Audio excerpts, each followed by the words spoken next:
of these at home that you can't listen to because your phonograph doesn't work? Or you can't find your favorite 1920s record anywhere? I found a store that can help bring back your favorite childhood memories and more. The store is M.C.Productions, and Mickey Clark explains what distinguishes it from other record stores. Well, someone can come into my store and get a recording taken from 78 that might have been made as much as over 90 years ago, from any format, including Edison diamond disc recordings and Victor and all the different labels that came out. We asked Mickey Clark how many titles he has to offer in his massive 78 collection. I have 40,000 titles, including everything from the standard Edison records like yours. I have some examples of other records. This is an Edison recording that Edison recorded. This is a standard lateral recording like any other 78 was, but the Edison company went out of business within months after starting to produce these, so they're very, very hard to find. As well as I have recordings such as this. And this is a radio transcription from very early 30s, about 1931.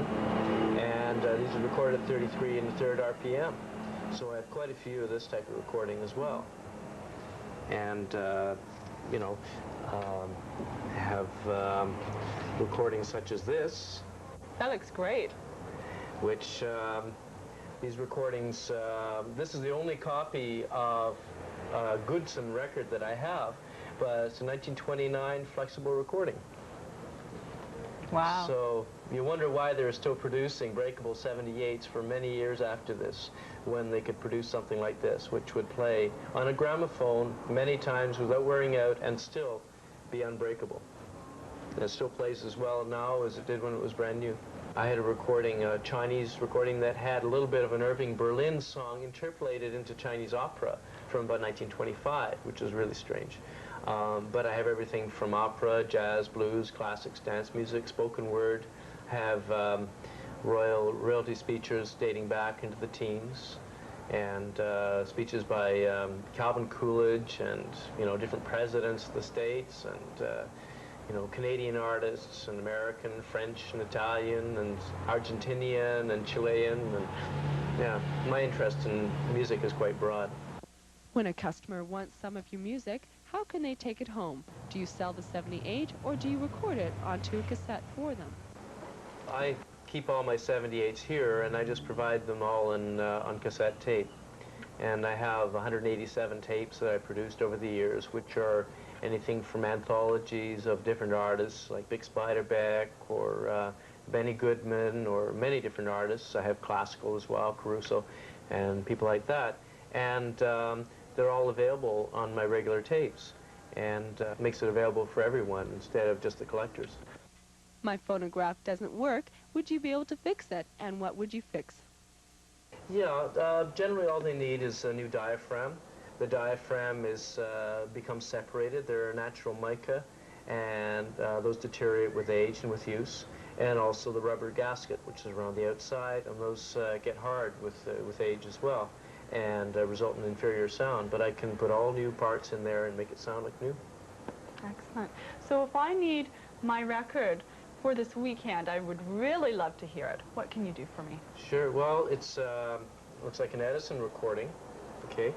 And I'm about the only person in town that could record this for you, because Edisons are a vertical cut, and you play this on a regular gramophone and you'll destroy it.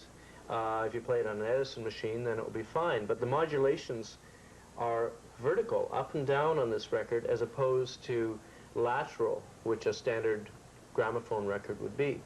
But I do have facility to play this record and to record it and put it on either a cassette tape or a DAT tape, which is a digital audio tape.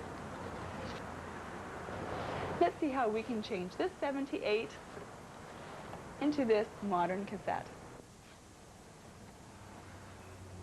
Yeah, this being an Edison recording, I have to play it with a stereo cartridge to get the vertical modulations, and recording through an equalizer to remove all the rumble, because they have a bad habit of rumbling. Hiss is removed here, Clicks and pops are removed here, and you end up with a cassette tape. Have a wonderful weekend. Great, thank you very much. Wish me luck as you wave me goodbye.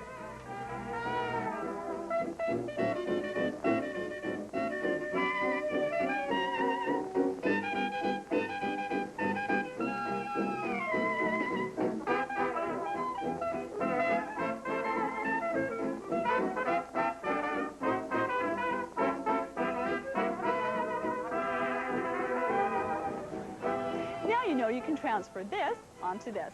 I'm Robson Street from the West End Edition.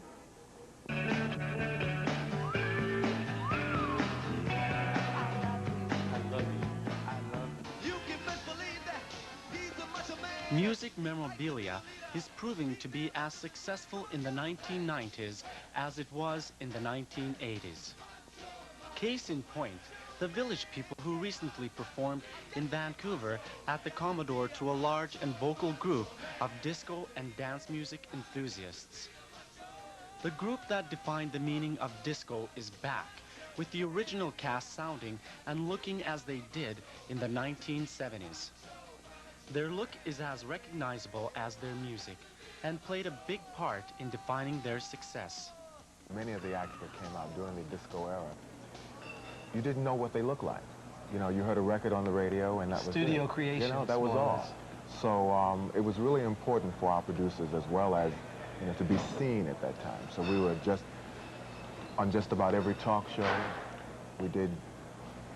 We appeared so many places, and it was very important that, you know, the world got to see what Village People looked like and these characters that he had created.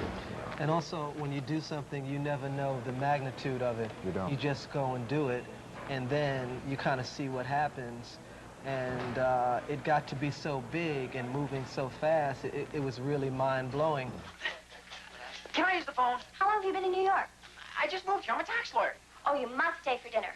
I am so mad at that IRS. I'm going to file late next year. I gotta call the police. It's a Ray! Just kidding. This is Officer Ray Simpson. Officer Simpson, I'm glad to I see was you. leaving an audition this afternoon when I heard this great voice. It was him, giving a singing parking ticket. Used to sing with a group of policemen called the Cop-Outs. Clever, huh? I hope I'm not barging in. No, not at all. You're just in time. Ron here just got rolled by an old lady. Robbed, not rolled. Why don't you all help yourself? In 1980, at the peak of their popularity, Hollywood decided to cash in on their success. The members of Village People joined forces with Valerie Perrine, Steve Guttenberg, a very forgettable Bruce Jenner, and $42 million to create the film Can't Stop the Music. Unfortunately, Hollywood couldn't stop the public from staying away.